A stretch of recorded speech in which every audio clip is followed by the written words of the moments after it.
Welcome to Minerva Meets. I'm your host, Sonal Chandler, and this is episode 15. Today's episode is all about AI and automation and what's the difference between these two things, because I think we often see these together, and then how small businesses can embrace this. And Before we dive in, I'd like to introduce my guest, Elisa Silverglade. Elisa is Director of Intelligent Automation at Techromatic, which is an organization based out of New York and works with small to mid-sized companies to help them embrace automation.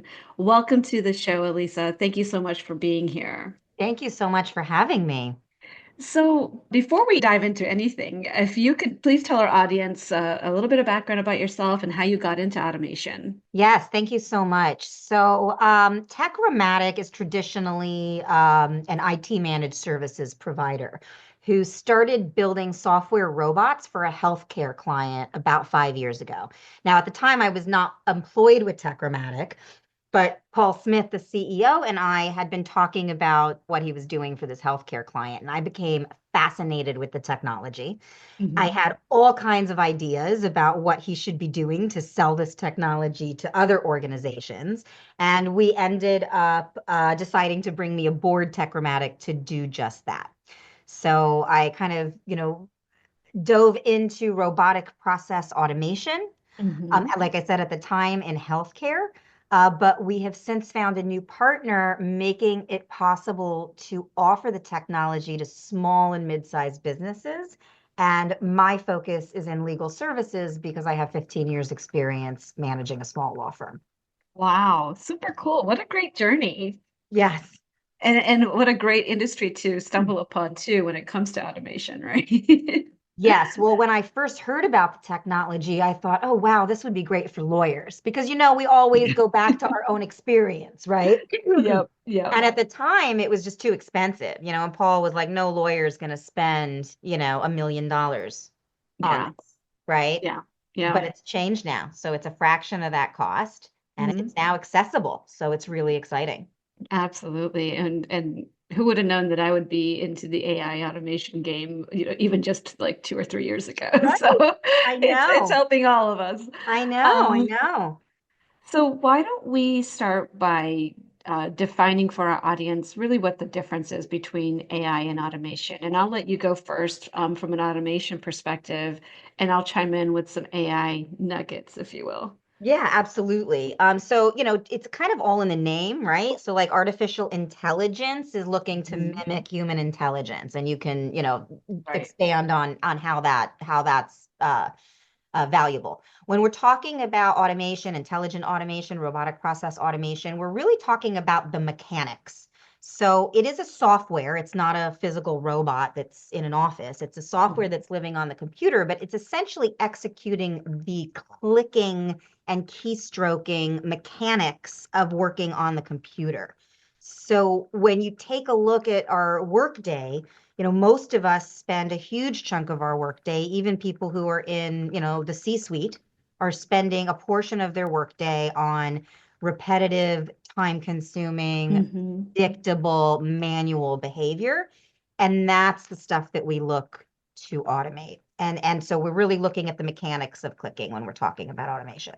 Right. And so the way I think about that is that automation is really working within this fixed framework with specific rules, specific instructions, right?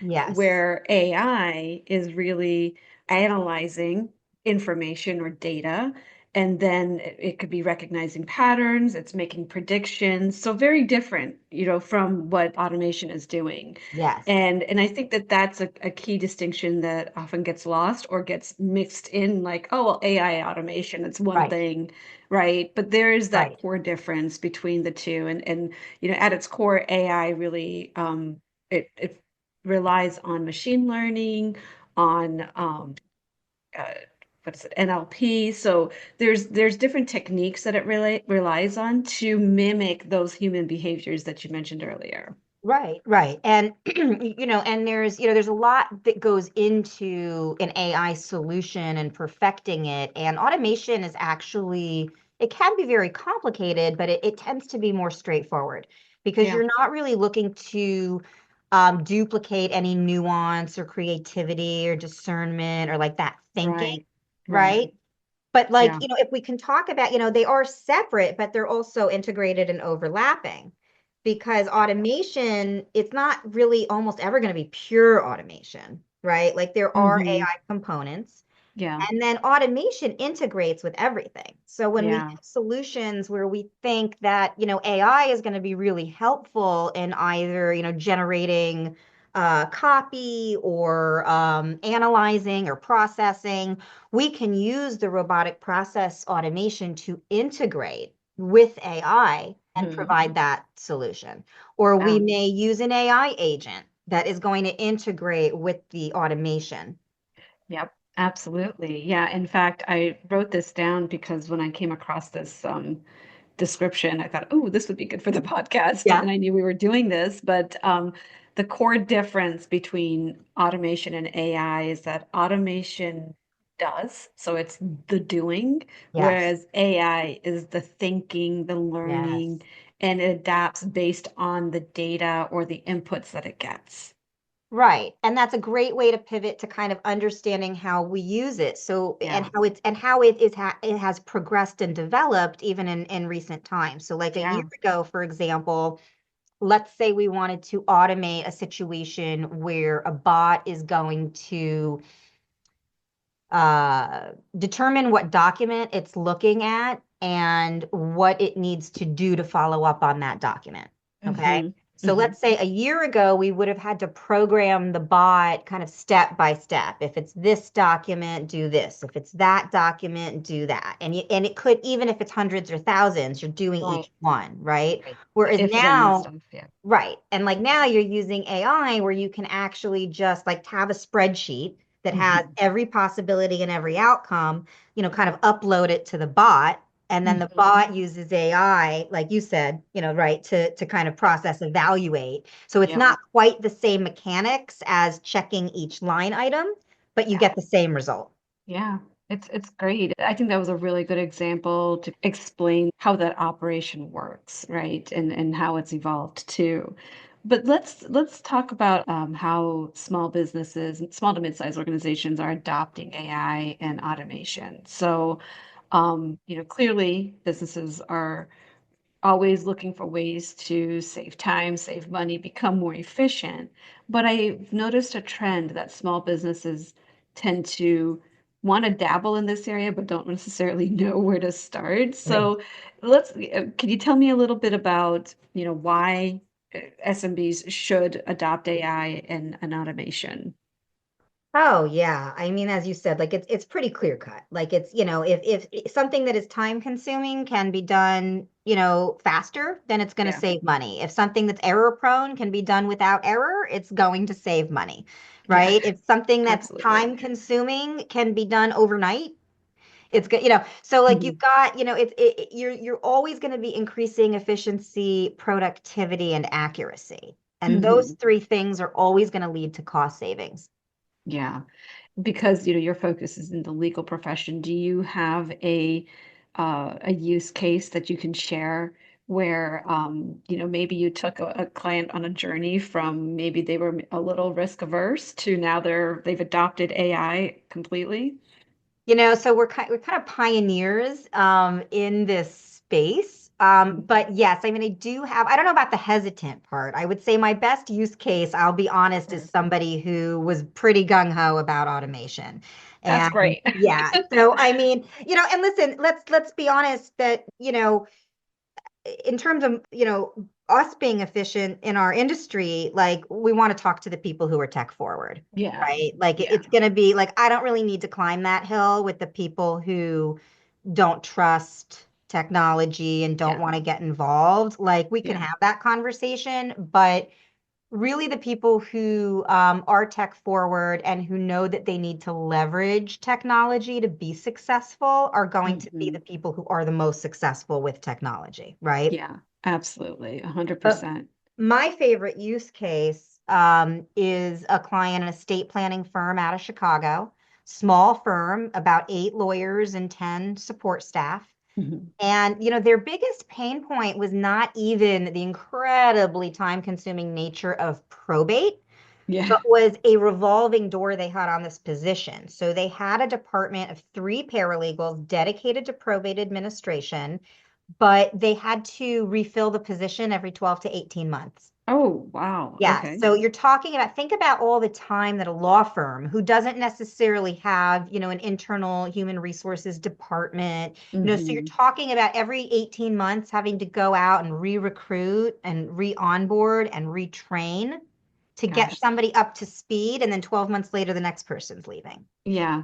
Yeah. So what we did was we took that, and this is what we do. We take a workflow where we looked at, from the initiation of a new probate case all the way to when it's filed with the court. Hmm. And we're taking a look at which parts of it are straightforward and we can automate immediately. Where Hmm. are we looking to automate later because it's more complicated? And where are we leaving a human in the loop? But in Yeah. that example, what we were able to do is automate enough of the process that we brought 4 hours of manual work down to 8 minutes. Oh my gosh. Wow. Those are some amazing stats. Wow. That's awesome. Yeah, so that's really compelling. And this small firm is saving $100,000 a year net of That, the expenses because of it's not just the dollars to dollars on is automation cheaper than humans? And yeah, usually hmm. it is, but it's Hmm. really more about how is all that net now you have this newfound time in your paralegal's Yeah. day. Where's that Yeah. time being reinvested? Exactly, right. Well, it's funny you bring that up because I think that, and this is obviously known facts out there, but when it comes to, and I think that's where AI can kind of come in because it's helping small businesses really compete at a strategic level, right? And I think you just highlighted that where, now they have the opportunity to take this unstructured data, analyze that data, and make some predictions on it that allows them to move into this world of making data-driven decisions versus Yes. speculation, right? Yes. So it's almost proactive decision making at a Yep. strategic level, and I think that's a great, huge shift with small businesses. And it's interesting because when I first started doing this, I think I underestimated the value of just the reporting that happens as a result of automation. So, Yeah. so we build in reporting to all of our bots and we Hmm. can tweak the reporting depending on, what the client actually wants to see. Hmm. But for Hmm. example, most small businesses, certainly most attorneys, they don't have a way to really kind of get those metrics in a reliable way. Sure. Whereas if you start automating, let's say you start automating your onboarding, now all of a sudden you have a set of data that's going to tell you something about who's coming into your business and Yeah. and then what's happening. Like if you're automating, let's say you're automating case tracking. Hmm. Now you can see how many cases you're doing in what areas, how fast are they resolving, what are the commonalities of the faster resolutions, what are the Absolutely. commonalities of the ones that get bottlenecked, where, are there certain, if let's say you're a personal injury attorney, maybe you're tracking, certain insurance companies that settle faster or more, Right. or, whatever. Yeah. So, Yeah. you're kind of building this data set that you didn't have before. And that's actually, in many cases, where a lot of the value is. And that was kind of a surprise to me because I Yeah. just hadn't thought about like, oh, yeah, well, now you actually have data. Well, and it's funny because some of that reporting, which probably didn't exist before, it's almost like, well, you don't know what you don't know, right? I mean, Yeah. and there was probably, I'm not saying that law firms don't know, how their firms are operating, but more importantly, like that, what that data, the story that it's telling. Like I always say, your data is telling a story. Listen or read Yes. it, right? And Yes. so Yes. from this reporting, they're able to now make really strategic decisions about perhaps even going into a new area, a new market, a new form of law. Absolutely. There's so many things that they can do just by understanding the data that is really their own, right? It's their own Absolutely. data, and now they're able to understand it better and do something with it. Yeah. And whether it's celebrations, Yeah. that Yeah. you're like kind of saying, that can be used in marketing. We resolve cases this fast. We do, or maybe it's Hmm. red flags. Maybe it's giving the business owner or the COO or the department head an opportunity to look at metrics they hadn't seen before and go, oh, Yeah. we're actually not meeting our goals, or we're not in Hmm. alignment with the business plan. Yeah, Yeah. absolutely. Well, let's talk a little bit about myths because I can't tell you how many conversations I have on the daily about, oh my gosh, is AI going to take my job? It's going to replace people. The Right. robots are coming. I, Yep. I mean, like Yep. we need to bring back bumper stickers on I this. know. I know. Um, so tell me a little bit about the big myth that oh, AI and automation are going to replace human jobs. Let's talk Well, about that one. yeah. Well, like most of these things, there's always that grain of truth, right? Hmm. But Yeah. like you look at these things on a micro level and on a macro level. So, Hmm. yes, if somebody's job, is only data entry and literally nothing else, it's possible that that job would be replaced. Right. But overall you're looking at, a net gain in jobs really, because they're being reskilled and upskilled for the most part. Hmm. Now, also Hmm. having said that, RPA, robotic process automation, has been around for almost 20 years.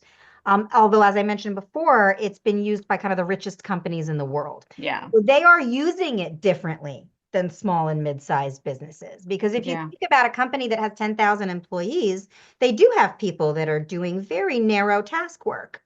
And Hmm. right. But in small and Hmm. mid-sized businesses, you've got people that really encompass much larger roles. Right. They're wearing multiple hats, right? They're wearing multiple hats. And the technology as it is now, and I'm not saying it won't eventually change, but right now it's really not replacing humans. Hmm. It's not able to replace humans. It can't replace creativity. It can't replace real problem solving. It can't replace that human connection. It Yeah. can't replace the, innovation and strategy. Yeah. But what it can do is it can open up the whole team to doing that kind of work once you offload the busy work to the robots. Yeah. There's a book called Co-Intelligence by Ethan Malik, and it talks about how like AI is the great equalizer when it comes Yeah. to knowledge, right? And I think Yeah. that um, along the same vein that you just mentioned, AI is one of those things that's going to need, a human in the loop, right? We've heard that Yes. that terminology, Yes. um, and it really opens up this opportunity for people who are leveraging AI and automation to be more strategic within the Yes. organization Yes. rather than thinking, well, data entry is really the only thing that I'm going to be able to do, right? So Exactly. think of it as an advantage, a career growth as well. But I Absolutely. but I truly believe that it's not necessarily that AI is or automation are taking or replacing human jobs. It's really that if those that aren't necessarily embracing the technology are the ones that are going to be left behind. They are, Yeah. absolutely, without a doubt. And I think that there's a part of the mythology is around, as we see in many areas, the people who are talking don't really know what they're talking about, right? Yeah. Yeah. So like people will say to me, "Oh, paralegals must hate you. They think their jobs are being taken." And it's like, have you spoken to a paralegal recently? Because paralegals are inundated with paperwork. Yes. And unlike other industries, like paralegals typically care about working in the legal industry. They maybe got Hmm. certified as a paralegal, maybe they want to be a lawyer, maybe they feel strongly about justice or advocacy, and then Yeah. they come to work for a law firm and get drowned in paperwork. So Yeah. when they start to understand that all that tedious copying and pasting and uploading and downloading and renaming and resaving and form filling and blah, blah, blah, blah, blah, I can go on Yeah. forever. They don't have to do that anymore. And now they're Yeah. going to have hours in their day to get to those larger projects, to talk to people, to have Hmm. some ideas, that, Yeah. they're thrilled. There's Yeah, both. absolutely. So, and yes, you're talking about a situation, and to kind of go backwards for a second, because we talked about like being competitive in the larger market, is that Hmm. for years, I think traditionally, like the boutique style businesses have that family feeling advantage, right? Yeah, Where it's yeah, like, this is a family and you're not with, the biggest names in the world and blah, blah, blah. But there's eventually a diminishing return if they can't back that up with the speed and accuracy that people have become accustomed to. yeah. I mean, you've got small businesses that are competing with the level of service of like an Amazon, right? Yeah, Overnight delivery, things like that, I mean, like exactly. same day delivery, and Exactly. these like elves are out there in the middle of the night delivering things, but that's just like a level of service. And now that small businesses are now competing with, and if they don't leverage some of these technologies, they're left behind, Well, right? yeah, and like you can imagine a business, for example, that didn't adapt email, Yeah. Yeah. right? Like, how long do Hmm. you think a business that insists on sending and receiving correspondence via postal mail would be able to Yeah. survive? Right. I mean, you'd You be just lucky can't. if the mail even gets to you, right? Exactly. So, Exactly.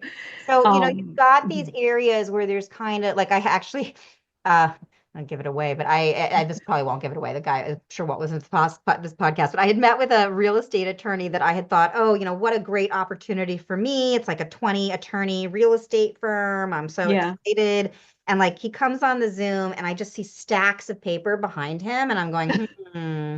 And then he tells me that they never switched to voicemail. They still use the triplicate pad to take messages and give the pink slips. And they don't scan anything unless it has to be scanned. Everything's in paper.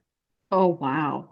So Wow. like, yeah. So it's like, so there are, there are the dinosaurs out there. Hmm. They're not going to really be able to take advantage of even foundational technology because they're still in their file cabinets. Yeah. I mean, okay, that's one example. Let's just kind of move to where I've got, two kids who are in elementary school who are learning, about uh, money. Yeah. And I'm like, I don't even have a dollar bill in the house to show you.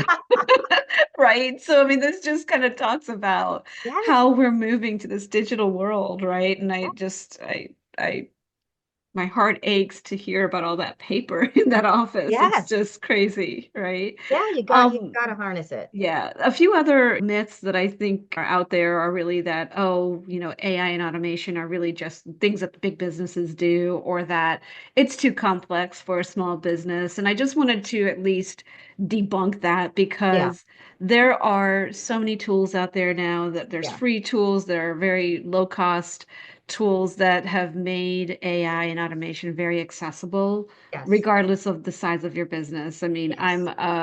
a small business, a solopreneur, and I leverage a lot of these tools, and Yeah. it's helped me really advance in my business and focus on more strategic activities. So, please know that there is that those tools are accessible. So please, Absolutely. please know about that. Yeah, and the reality is that it's like everything else, it's on a spectrum. So, like, Yeah, yes, there are companies spending like really hundreds of millions of dollars on AI and automation, without a doubt. But on yeah. the other end of the spectrum are like the solo practitioners who use Zapier. Mhm. Yes. Zapier is I actually don't know it well, but I think it's free or cheap. It can do a lot.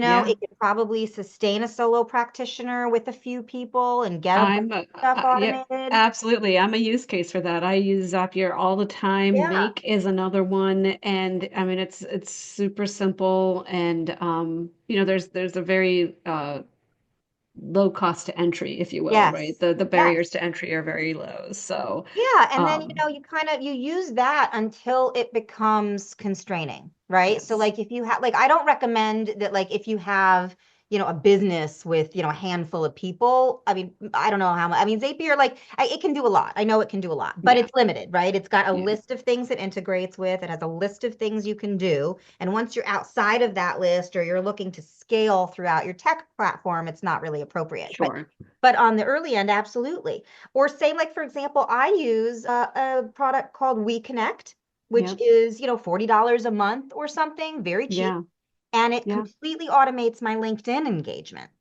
So Yeah. I can That's upload awesome. lead lists. I can put in automated workflows where I respond to people depending. I can also use, they have a lot of AI tools where you can even use their AI to write messages that are specific to profiles and stuff like that. You can also even Hmm. automate, like if you want them to, like 10 posts a day or something like that. So Right. it's very cool, and it really works. Like there are a lot of like accessible, free or low cost tools that are going to make a huge Yeah. difference. And Yeah. even like Completely Chat agree. GPT, like the prompt engineering is a whole other conversation, but for people who struggle to write basic correspondence Yeah. or copy, ChatGPT can be great for giving you, like for me, I don't have that. I can write, like tell me, honestly, if you told me write any length you want, I have no trouble. If you tell me to make something 300 words, I need 3 weeks. But a lot of people struggle to even just get Yeah. that email because it's just not in their wheelhouse. So Completely agree. I mean, I will say that people hesitate oftentimes to leverage ChatGPT or whatever generative AI tool you're using because they think they're cheating, right? And I'm like, get on the bandwagon because yes, everybody is doing it. I mean, how do you yes. think I came up with the outline for Of today's course, podcast, in right? 3 minutes, Like, right? I mean, exactly. well, and that's Yeah. just it. And like, listen, you have to be smart about it, right? Yeah. Like, we're Yeah. never we're never advising that you copy and paste from Chat Yes. GPT and use it It's as it came out. You have to edit it. You have to tweak it, especially if you're in an industry like ours, where yes. the data changes every day. Yes. And you have to kind of know what to use it for and what you shouldn't be using it for. Yeah, so like don't do what that attorney did a few years ago where he went to go fight a case and quoted I think three cases that were just fake. So Yeah, yeah, let's not do yeah. that. You have, Do some fact checking. you have to do fact checking. Yeah, Typically, I find, whatever, when we're in the industry that yeah, we know, like you and I, yeah. I'm sure at a glance are like, yeah, like I don't like the Google AI, the Gemini, like forget it. Hmm. Like I almost never, I have to, this is a funny story. I don't know if you'll cut this out or not, but I'll tell Sure. you a funny story is that just to be a little personally vulnerable, Sure. whenever I take a selfie, I am astounded at how big my forehead looks. I feel like my forehead like extends to the top of the frame, right? So I go into Google and I say, how can I make my forehead look smaller in iPhone selfies? Thinking Hmm. that I am going to get some tips about phone settings or lighting or angle or something like that, right? Right. Google Gemini told me, and it's a sort of trying to quote it, said, you can consider plastic surgery to alter your facial features, but it's expensive and risky. That was what Gemini AI advised me to do to make my selfies look better, is Oh to my get plastic goodness. surgery. So I use that as an example to say it's not perfect. Right. I Like mean, you gotta be careful with it. yeah. Have you used Siri lately? Oh my God, it's Oh, awful. It's just terrible. awful. It's Terrible. terrible. You ask it a question and it's all the first thing it always says is, I didn't quite catch that. And I'm like, you don't catch anything, you know? So it's just Yeah, like, I actually don't use Siri, but yeah, like in general, I just find like I use it, I just like sometimes I'll like look at the answer and go, that doesn't seem right. And then I'll go, oh, that's AI. So yeah, it's just yeah, there's a lot of issues and there's a lot yeah, that it can't do, but there's a lot that it can do. And it really is just about learning how to use it sure. appropriately. Okay, so let's move on to telling or giving some advice around how does a small business get started if they want to leverage automation, if they want to leverage AI, how do they decide what to do and how to what's the approach? Give us some tips on that. Yeah, well, I always start conversations by asking people, and it depends on the size of the company, right? It's either going to be the Yeah. business owner, the COO, the department head, but whoever, has that responsibility. Where is the most muck in the gears of your machine? Yeah. Yeah. Okay, because I think we're all cut that analogy of like looking at our businesses like a machine and the gears are turning and we're producing. Where's the most muck? Because most of the time, that muck is going to be manual behavior. Yeah. Yeah. Okay. So she's talking about identifying those inefficiencies or where there's a lot of struggle in your Yes. processes today. Yeah, so like where are the bottlenecks, right? Like, Yes. Yeah. where are you as the business owner or department head feeling like this shouldn't be taking this long, or Yeah. if you look at your revenue cycle, whatever that includes, if it's case resolution for lawyers or whatever it is, Hmm. where's the most time being eaten up? Because that's Hmm. probably manual behavior, right? Yeah. So Yeah. what I ask people to do is to kind of just focus on those operations and bring to mind at least a couple of areas where it seems like there's a lot of repetitive work that's slowing you down. And then we Hmm. just take a look at those. Now, one of the things, we were talking about, discussing like common challenges and hurdles. One of the biggest challenges is very few people have written SOPs, standard operating procedures. Right. You know, Right. so when I'm talking to somebody, say, do you have any documentation on this process? Actually, it was really funny. I was meeting with a firm the other day. I had like 4 people on the call, and I said, do you have any documentation for this process? And they all burst out laughing. Um, and I it know and that was that because as a CISO, yeah, I walk into organizations and I'm like, well, let's talk about the procedures and policies, and they're like, you're like huh? what? Yeah. Blank stares all around, right? Yeah. Yeah, Yeah. yeah, exactly. Same thing, right? With the WISP. So yeah, it's like what? Written procedure? No. So, so because like if we had the documentation, right? Like if you said, oh yeah, here are our written SOPs for the following, then it would be a different Hmm. process. I don't usually Right. have that privilege. So what I'm really Yeah. usually doing is talking to people who don't, like you said, don't really know how to get started. So we Yeah. really just kind of have this organic conversation about what are the operations that are taking the most time, the most people, where do you have highly skilled or highly paid individuals doing things that are kind Yeah. of busy work, right? Right. And then Right. part of this process is some education where I'm trying to impart, like, what can we automate? What can we not automate? And really try to encourage this sort of expansive thinking. Because some people will say, like, oh, we can't automate that because we have to purchase it. Yeah.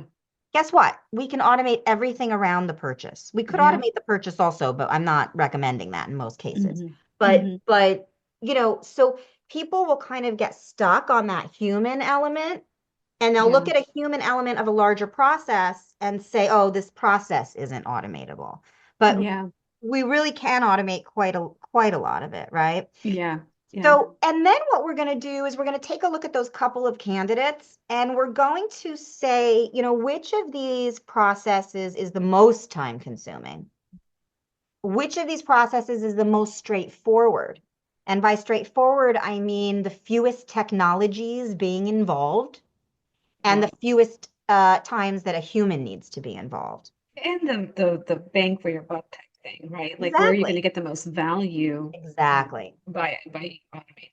Yes, and that's where I say like the most muck usually will lead us to the most value. Right. Yeah, we have to Right. we think about it. Yeah, we're not going to automate anything that's not going to deliver, immediate ROI because Hmm. otherwise, why are we doing it? Like, I mean, I guess Right. there could be circumstances where like a startup or a growing company might want to like automate first or something before, the volume warrants. But for the most part, we don't want to automate anything that doesn't have enough volume or time involved to make it. Yeah. I completely agree with you. In fact, I'm glad you said that because when it comes to AI, my recommendation is once you've identified those use cases or where the muck is, always automate first, right? And Yes. then once you sort of get that under your belt, and you're gathering data, whatever it is, then start adding AI to it to Yes. then analyze, what is happening, right? Yeah. With whether it's the data that you're gathering, and then if there's insights you can glean for it from it, like start with automation, then move on to AI. Absolutely. Because, and again, back to what we were talking about initially, is that automation is just really straightforward. It's pretty Yeah, cut and dry. And yeah, and it can get complex and my teams definitely work really hard to get through some pretty intense stuff, but it's straightforward stuff. It's not the same as that AI component. yeah. And I And imagine if I'm sure that your team feels this way because when I've worked with clients who are just getting started with some of this and even just having the documentation of how their processes work. Oh my Right. God, it's like, oh my gosh, this is so great, right? Because now they actually understand it. They Exactly. understand what their teams are doing. So Exactly. it's a And win-win all around. I mean, I have a client that I'm bringing in, hoping to bring in a small estate planning firm, husband and wife team, small staff, great people. They're very organized and they definitely have like standard procedures, but they're pretty low tech. And yeah, I will say the first meeting, I wasn't sure the staff seemed kind of nervous about it. People are also nervous about handing over the controls to something where they feel like they're doing it well and they're not confident that the bot's going to do it well. Yes, Right. yeah. So there's a lot in that initial time period. There's a lot of kind of reassuring people that first of all, you're not, it's not, you're not like paying for the bot until it's working, right? Like it's not, we're Yeah, not like if it doesn't work, then it doesn't work. We're going to make it work. And we're not going to take right, on something that we think we can't make work, right. on one hand, right? But it is difficult. So there's a lot of kind of hand holding. And it was interesting in this meeting because they were taking us through the process, and I was saying, like, well, do you think it would be helpful to you if the robot were to do this, this, and this? Oh, yeah, yeah, yeah. And by the end, everyone's really excited because Yeah, so one of the biggest challenges for me personally is just that I have to kind of start from the ground up as far as education with most people, because yeah, as we discussed, there's a lot of confusion about what these terms mean. yeah, And yeah. most people don't really kind of get it until they get it. So that can be that can be challenging. Yeah, and I think with like with every technology, right, kind of seeing it in action helps, Yes. embrace it better or adopt it and then Yeah. even just learn a little bit more about it because I think it's just it's with technology, there's always this thing. It's like this black box, right? We just send a message in there and something Something happens. happens. And yeah. Or we're only going to call the tech guy when something wrong happens. And this is why I'm always like, the the technology team needs to have a seat at the table Yes. and be there talking about cyber or AI or automation, whatever it is, right? Yeah. That's educating the board, educating the C-suite about these trends, right? Yeah. So Yeah. really quickly, because I know we're almost out of time here, Sure. um, there's a lot of trends, right? What Yeah. if you could pick one trend that's happening in the automation space, whether it's how it's becoming more integrated across Yeah. businesses, whether it's the process of identifying, whether I know a lot of cybersecurity threat detection is very AI friendly now. Yeah. Or, one that right before we started, you talked about the future of work. So talk a Mhm. little bit about some of that and Sure. yeah. I mean, I think they're kind of all intertwined, because I think that first and foremost, absolutely, automation and AI is becoming ubiquitous. It is going Yes. to be Yeah. everywhere. And Yeah. probably any organization that is using any technology can see what, I realize I'm hand gesturing and we're on a podcast, like air quotes, what integrated automation is Yeah. that offering, right? Because let's face it, Mhm. even like putting on an automatic out of the office email, that's using automation, right? Yep. So Yeah. so you're seeing more and more software offering integrated automation. So, Yeah. and that's good, but it also, makes it sort of, a big jungle to navigate, right? So that's Hmm. when we talk about, how are you identifying opportunities for automation and opportunities for AI in Yeah. your firm. Yeah. But also, yeah, for me, obviously, I want to save people money. Obviously, in business, it's all about the money and people, and I'm happy to help people save money and scale. But I really do see a larger vision where we offload the grunt work to the bots and create a more fulfilling work experience for the people to come to work. Yeah. And what does Yeah. that mean for an organization? Like, imagine an organization where there's nobody just kind of clocking in to type at their computer all day and not and like can't wait till they clock out. But rather, people coming and being engaged with their unique skills and talents and using their humanity to really provide value to the organization. And then what happens in turn is you have a much more satisfied human resources, right? Yeah. Because nobody likes doing that BS work. Nobody likes it. Nobody's going to say, I love copying and pasting all day long.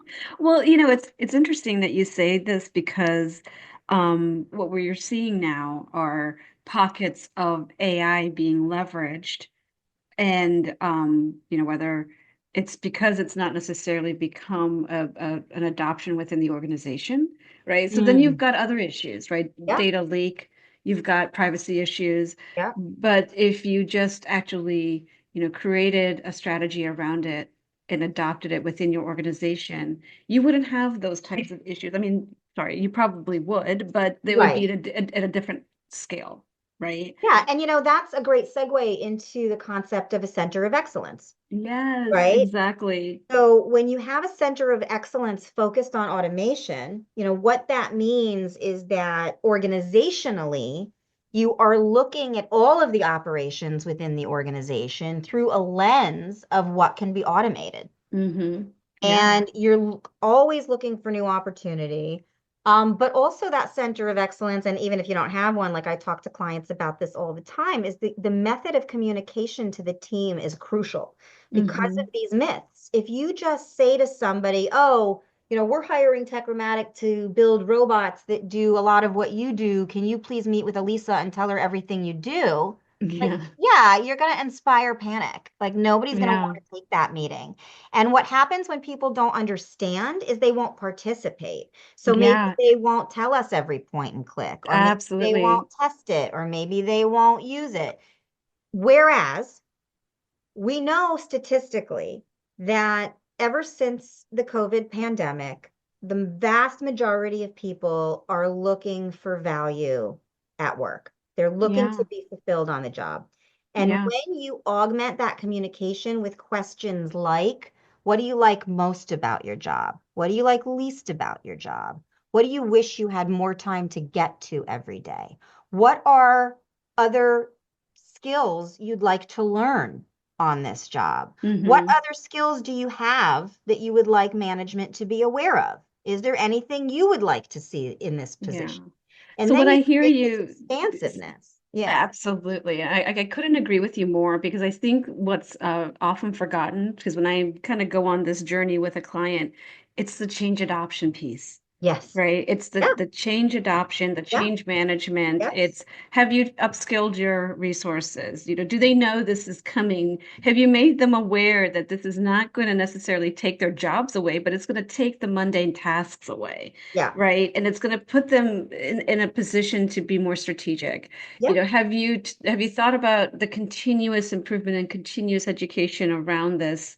And really explained it, or at least put the vision out there, right? And Yeah. so everything you're saying resonates so much for me because these are things that I find are often forgotten or necessarily um there's sort of light work on it, right? Like Yeah.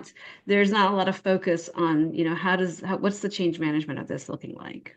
Yeah, because I think that, from a top level, a lot of, management teams kind of struggle to, quite Mm, frankly, empathize with the workers sometimes, yeah. And like, Yeah. you're saying like, oh, this is going to be a great idea. Everybody's going to love it. And you just kind of take for granted that everybody's going to love it. But everybody's Yeah. coming in with a different set of information about it. So you Yeah. got to make sure that you're controlling the message and people understand that this technology is going to make their job better. Absolutely. Yeah.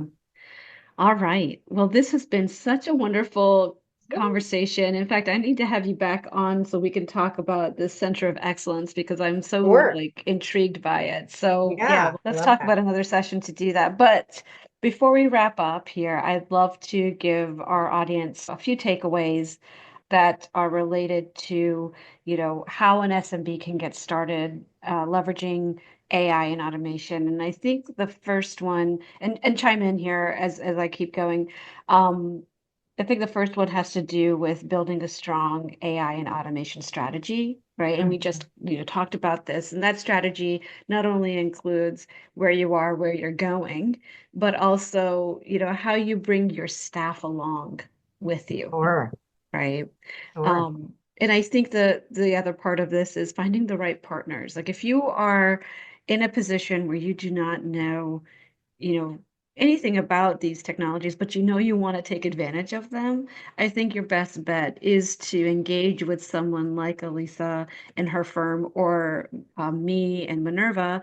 And, we can help you get started, right? We can help Yeah. you build that strategy, the roadmap, and really get into understanding what are some of the good use cases for you, what would work, what wouldn't, Yeah. and kind of help you get your journey started and be there along the way as a trusted advisor. Yes. And I think, finally, it's just proactively managing risk, right? I mean, all of these tools that are out there, there's free tools, there's low cost tools, and then there's, really high cost tools. And, Hmm. just understanding how to pair them, how to understand and looking at the problems, or the things that you're trying to solve for your organization, and then pairing the right tools to those, I think Yes. is pretty important. Anything to add there, Lisa? I mean, I think you really covered it. And, kind of what I alluded to before is like not everything that can be automated should be automated. Right. And I Yeah. think that everything that you mentioned kind of leads to that, right? Is you're Mhm. not going to go down that wrong path if you have a strong strategy, find the right partners, proactively manage risk. Like Yeah, those are sort of, the main elements. So yeah, we're definitely absolutely. aligned on that. Well, this has been wonderful. Thank Yes, you so much for being here. I really appreciate it. my Why pleasure. don't you tell our listeners where they can find you, your website, LinkedIn, whatever it is, let us know. Absolutely. So Elisa, Elisa, Silverglade, just like it sounds, and you can find me at LinkedIn. My email is elisa@techromatic.com. And you can also go to our website, techromatic.com, and go to the automation section to see what we are doing in RPA. And we will put all of that in the show notes. I would like to just remind people on how to contact Minerva. You can go to Let's Talk at minervaconsultinginc.com, or you can go to our website at www.minervaconsultinginc.com. Before we sign off here, I'd like to ask my listeners to please take 3 next steps. Subscribe to the podcast so you don't miss a new episode, leave a rating, and please add a comment. I love to read those. Elisa, thank you so much for being here, and I'm looking forward to having you back so we could talk about a center of excellence. Thank you That so sounds much. amazing. Thank you.